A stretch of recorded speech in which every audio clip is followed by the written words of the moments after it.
Are we at war?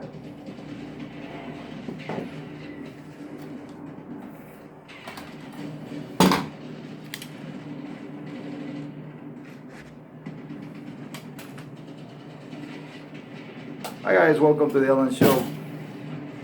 Be careful what you wish for.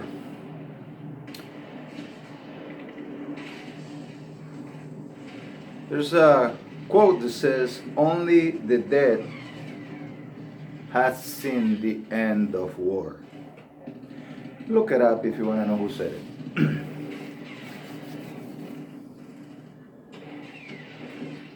Yesterday, I was sitting down here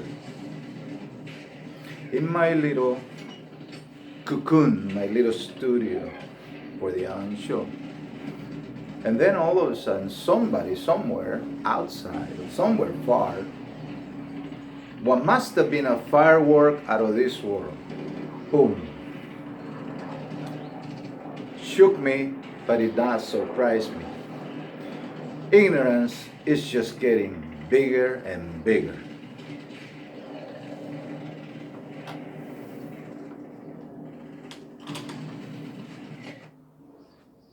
Have you ever played chess? Do you know how to play chess and what this game is about? All right, enough.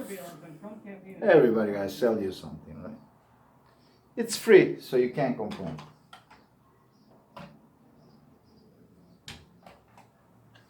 Well, guys, welcome to the Ellen Show. Light up your coconut, light up your brain, your heart, your soul.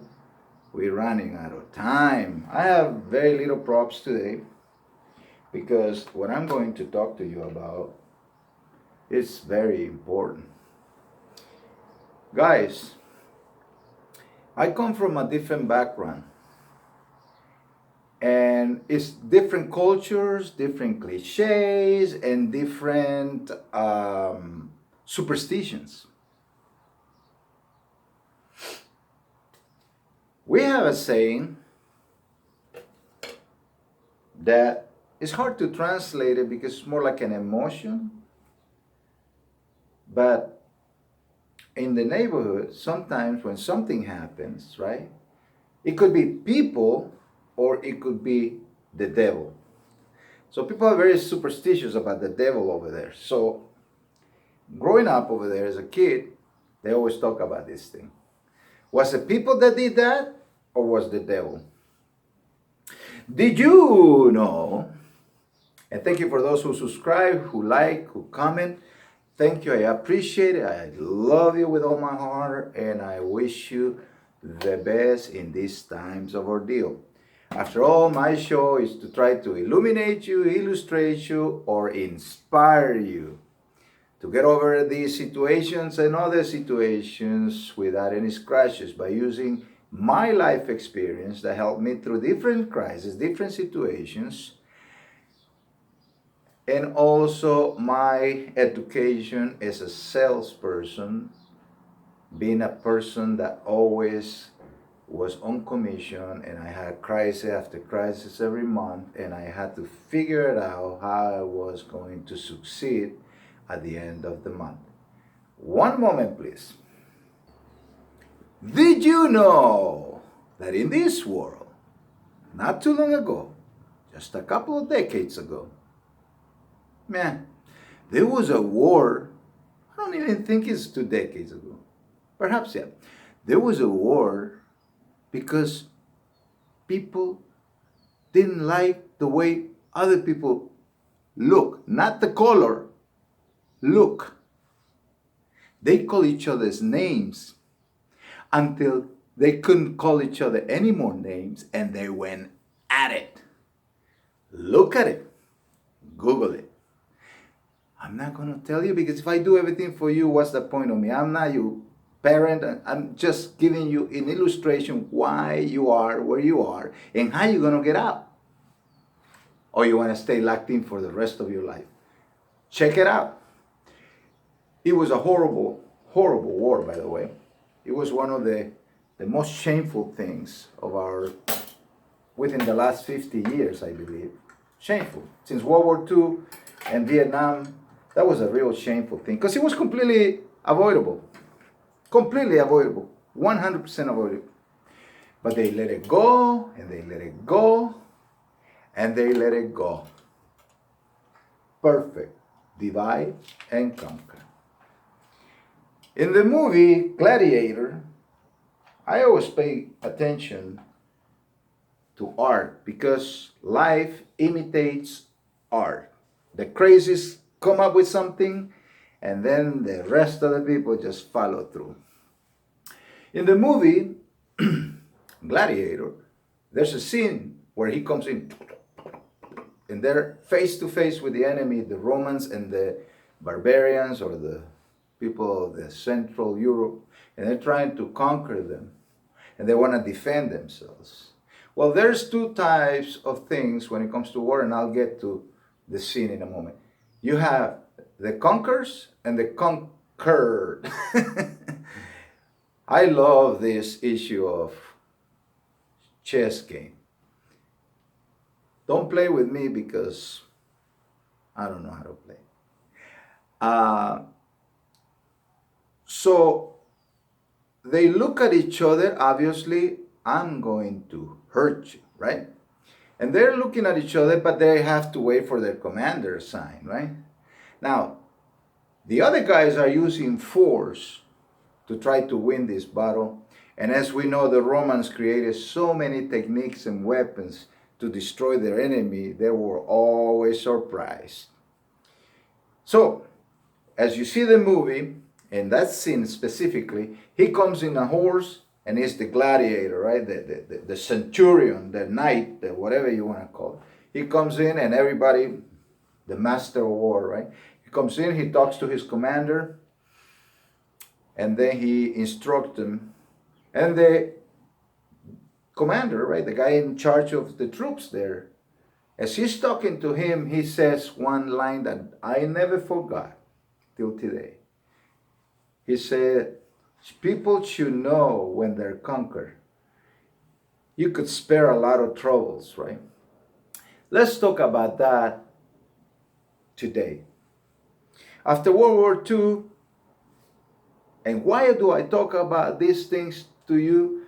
Is because you need to understand why you are where you are. Light up your coconut. Nobody's going to tell you this because you can't find it. And the only thing why I tell you this is because I care for you and for your family. You saw at the beginning of the scene, one thing is to talk about these things and another thing is to live through them.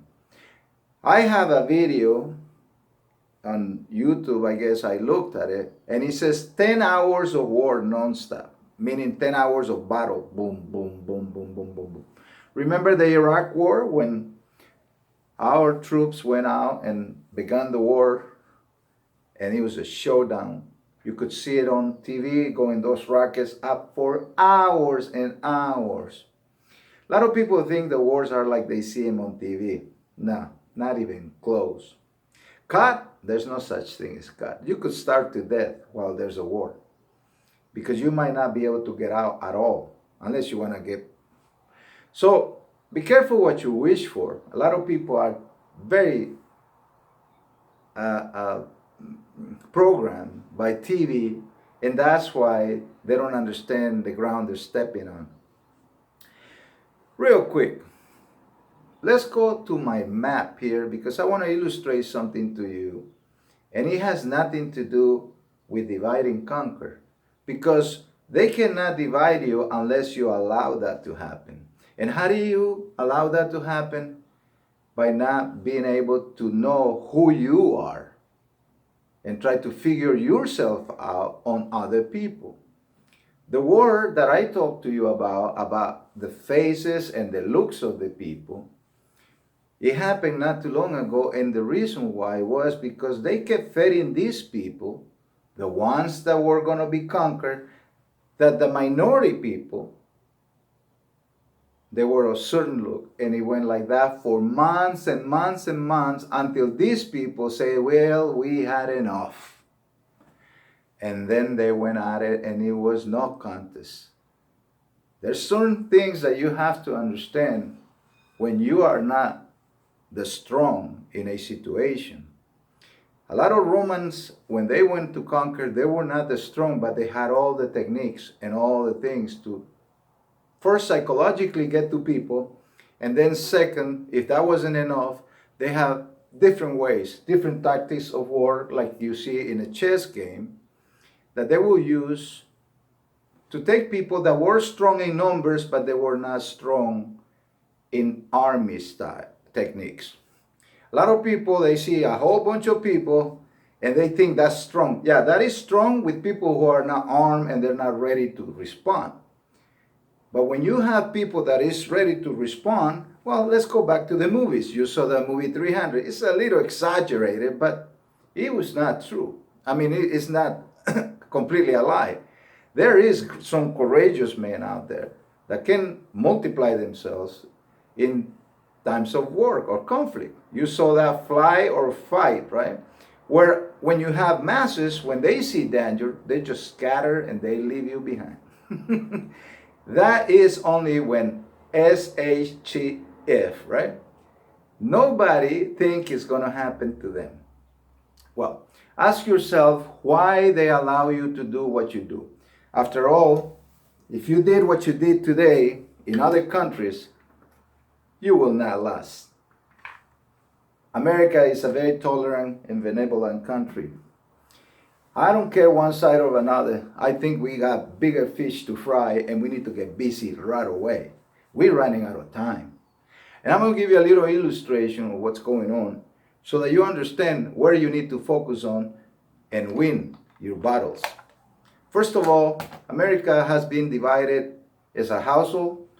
Nobody, you can, in a house you can get four people to agree on one thing, nonetheless two. So we're having a problem of philosophies in our country. Everybody's trying to do their own way. We had that my way philosophy for a long time now. Since the 50s, people have one car, one TV, one this. Now in every house you have 4 TVs and everybody's watching different stuff. So it's hard to share anything and be, listened to because nobody is watching nobody. Nobody cares about nobody because that is the sign that you don't care.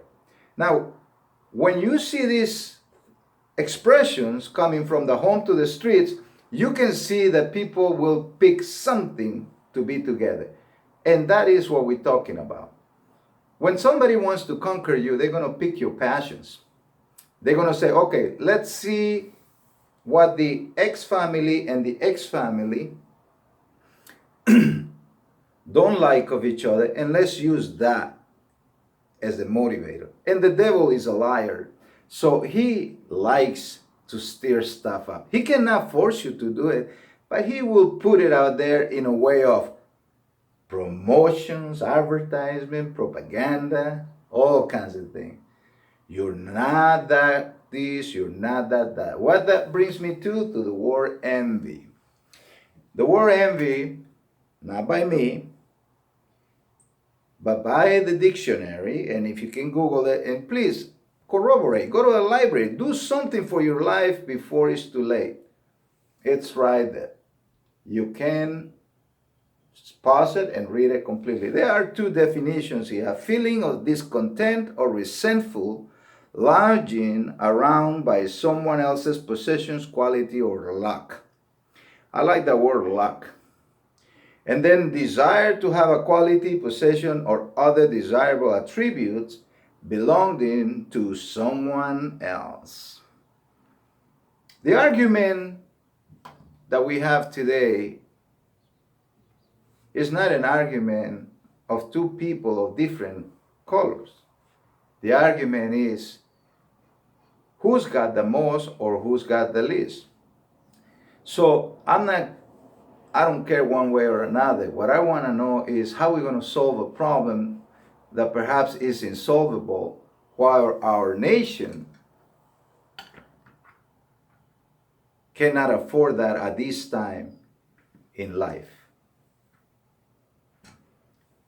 It doesn't matter if you're right if you don't have a country to exercise your righteousness.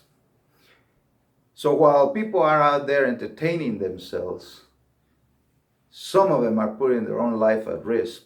People are not taking COVID-19 seriously. You have to understand that there are psychological games going at all times.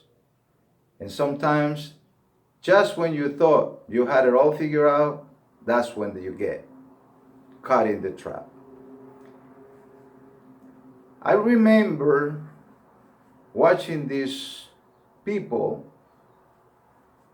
in the savannah taking food from a lion, right? And I could not believe the courage of these people to go after a 450-pound animal with a tooth this big while he's eating with other lions and taking their food. That struck me. Well, right now, let's go to this map. This is our nation right now. See, usually divided is like this or like this. Our nation is not divided, it's surrounded. There's a lot of ideals coming around this country from outside that have entered the borders of our country. But this is a very alarming thing because it's just a matter of time where this is just going to get out of hand. And this is where you come. It's not the same talking about these things than to really be in it. I see people arming themselves to the teeth and angry. Those are not good things. For centuries, we have armed ourselves for self-defense, but we really never had to. Seldomly, right? But now people are getting really fed up with everything. We have our inner cities, right? They're not safe, they're not secure, and they're not stable. Our rural areas are constantly under battle from these companies that have no scruples and they don't care about the people that lives in them. They just want to run through them. So there's a lot of things that have people very unhappy. Let's talk about these people called the Americans. America is a population of 330 million people. There are three major minorities, which is white Americans, black Americans, and brown Americans or Latino Americans. I believe in the last census or so, it was maybe like 13% Afro-Americans and about 15% Latinos, if I'm not wrong. Correct me if I'm wrong. And then the rest of it were some type of white people, like Caucasians, right? Let's talk about those people for a moment. Caucasians, as people call them white people, they're just like any other race. They made of different people. World War I was a white man war. World War II was a white man war. As you can see, they were different. If you go to Europe, you have 26 countries, I believe 26 dialects. It's not that easy, 26 languages. Germans speak German, and some other countries, they speak a little bit of their German and their own native style of speaking, like in Austria and all those other things. Unless you speak at a business level, then you might be able to have the exact same language going. But in the neighborhoods, everybody speaks slang of a form of any language, right? So Europe was very hard to unite because it's very divided within different cultures, different languages. Now, there was one unit that brought everybody together. It's called the euro, a currency, a money, meaning that, okay, now we're equals, then let's do it. But it wasn't like that. Now Europe is in trouble again because it's never like that. It's never equal. Not everybody carry their own ways the same way. It's nothing wrong, it's just that we are different people. So in Europe, you know, as you can see, Britain just separated from Europe, basically from Europe. And within Britain, there's also troubles, right? Now you can see people bringing down all kinds of stuff and want to rewrite history. Let's talk about that for a moment. When you push something in a band or in an elastic, the comeback is much stronger. So what I notice is that in the areas of the outskirts of our country, that's where most of the situations are happening.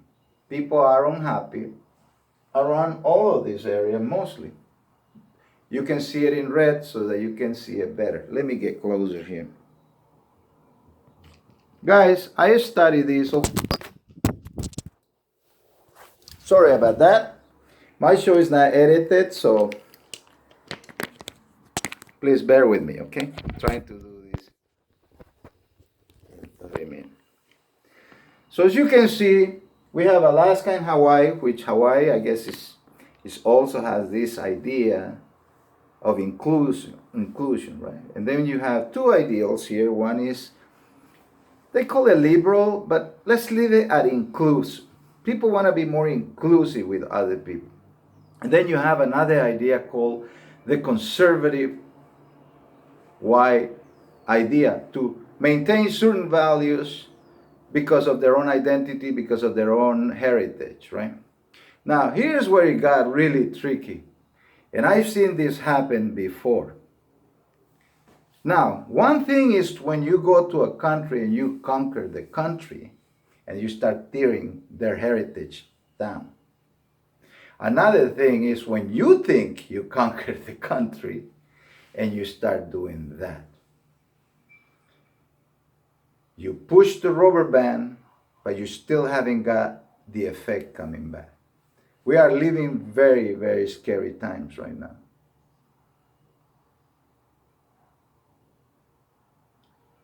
It's a very serious situation.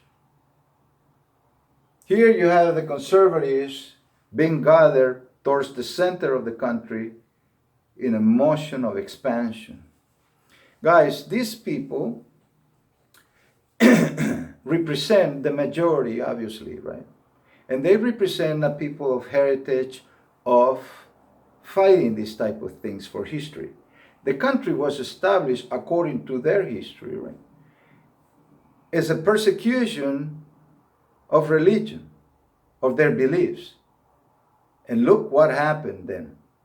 That was on wooden ships and muskets.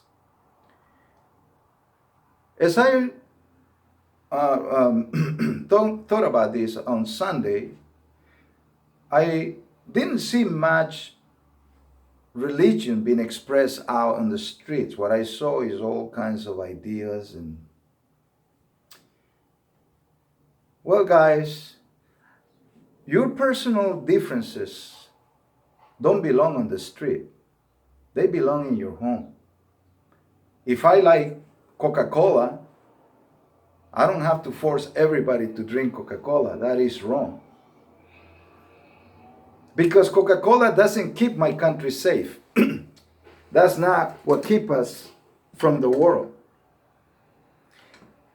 The things that belong on the street are the things that truly, truly keep our country together. What is the point of you being able to do what you want if you end up with no country at the end? You're going to run for your life. History tells us that when people decide that their personal interests are more important than the whole thing, they end up with nothing. Sometimes short-term solutions do not represent the truth. This is America today, and it's really alarming. If this was a tornado, the funnel is already formed. I'm bringing you this because I grew up in a place that it began like that. And look at where I am. I'm telling you this because I just want to reach one person. I want to light you up. Because I remember that one man once came 2,000 years ago. And he taught us to learn to know our place and to be happy from that place. So I think that's a good philosophy. I don't have to change the world to be happy. I only have to change myself. A lot of people are on the wagon of division and conquer. They're on the wagon of envy, of anger, of all these things that make this magical thing called war. But really, they do it because they haven't seen the effect of this. When I was trying to bring this to you, I said, what do people want? What do you want? And who are you? You know, it takes a lifetime for a person to know who they really are. So instead of trying to make people be like you, why not trying to know first who you are?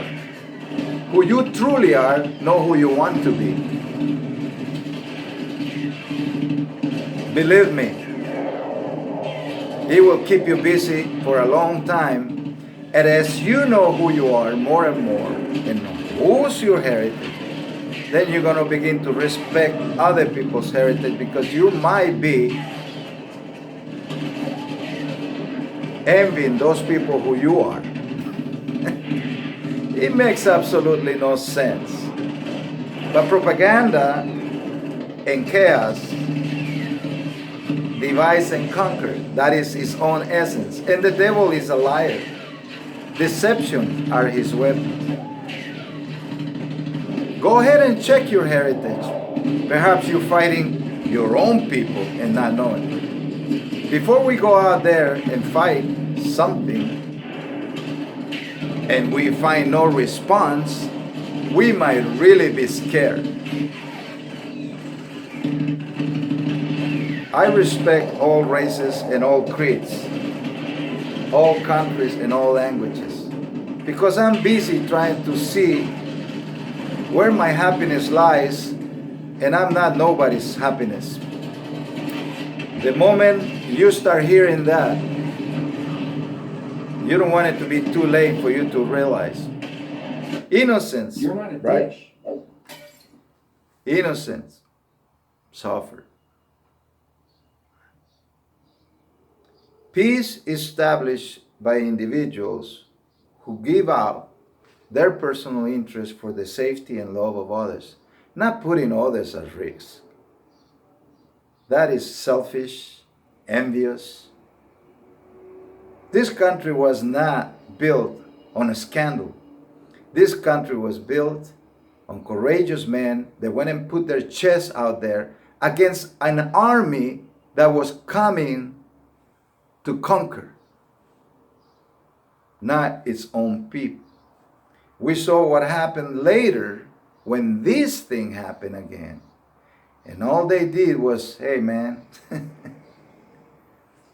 let's just sign up this paper and give it a rest.